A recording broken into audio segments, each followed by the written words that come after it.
Philadelphia, sparked by a deadly police shooting. Well, there's been more than 130 arrests and violent protests and looting across the city. So we're covering this story from all angles. Lauren Johnson has the latest on the Wallace family's call for the violence to end. But first, we want to get to Steve Keeley with more on what we're seeing this morning. Steve? I'm in constant contact with police and security officers. If you're just joining us, which chances are you are at 6 o'clock, we're at the Walmart off Aramingo Avenue here in the city's Port Richmond section. And I'm going to show you where we are. And now I'm going to show you a couple of videos I tweeted last night after 9 o'clock.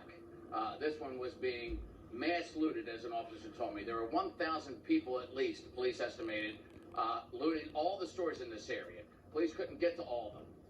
This Walmart, look at the scene at the doors.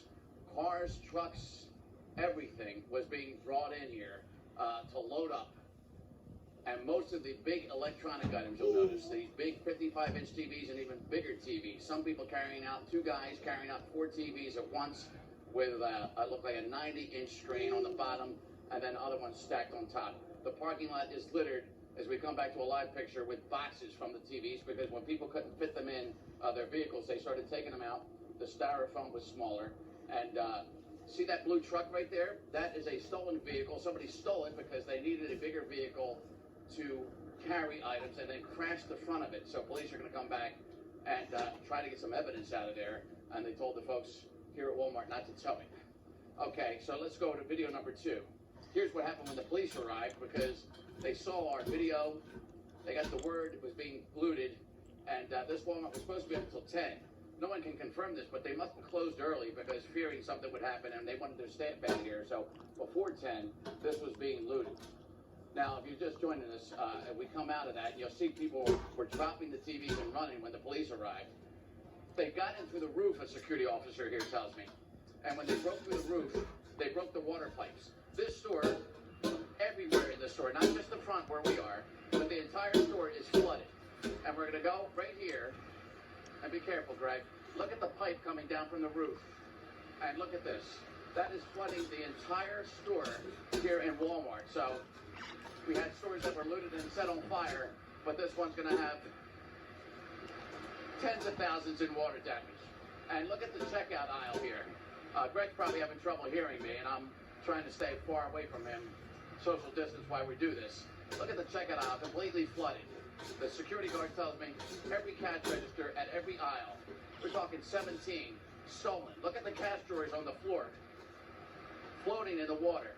All the cash gone. The pharmacy was looted. And you can see the pharmacy sign right under that American flag there, Greg, right under the security, and saying theft is a bad thing. And on top of that, a lot of people's prescriptions were discarded out in the parking lot with all their personal information on it. So a lot of people that need those drugs are not going to get them. So you can see back to potato chips. You can see all the stuff that wasn't stolen now floating out the doors here. This is just an unreal scene. And I thought I'd seen it all the last time all this was going on. But this, alarm blaring everywhere. And this is just one of many stores in this area, right off I-95. Now I come out, I see a couple of helicopters, probably one of them ours from the news. So the front of the store we're going to get you to now.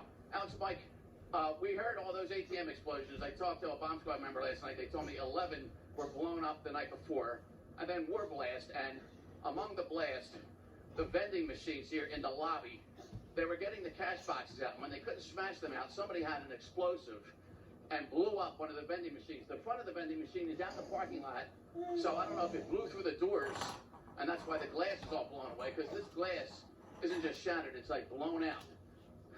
So this first vending machine they broke into, but you can see the evidence. And Greg's going to do a squat for me here. You can see it's all blown up and burned in here. This is where the cash box was. You can see evidence of an explosion right here. All the steel is just mangled. So that was blown apart. And then these machines all busted. And then we're at the far end of the store where we were before. These are the main doors. And the entire store is flooded.